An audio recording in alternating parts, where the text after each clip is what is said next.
আমি ইদানিং বুঝতে শিখেছি মানুষের সাথে মেশার চেয়ে গাছে জল দেওয়া ভালো, গল্পের বই পড়া ভালো, সিনেমা দেখা ভালো, ছবি আঁকা ভালো, গান শোনা ভালো, এমনকি রান্না করাও ভালো।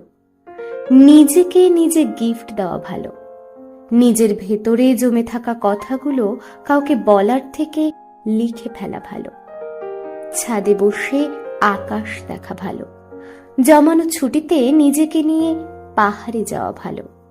এসব নিয়ে থাকতে থাকতেও কোনো ঘুম না আসা রাত্রে হঠাৎ করে খুব একলা লাগলে পাশবালিশটা জড়িয়ে ধরে জমানো জল মুছে ফেলা ভালো। তবু মানুষের সাথে মেশা ভালো না, মানুষ মিশে যাওয়ার পরেই পিষে দিয়ে যায়।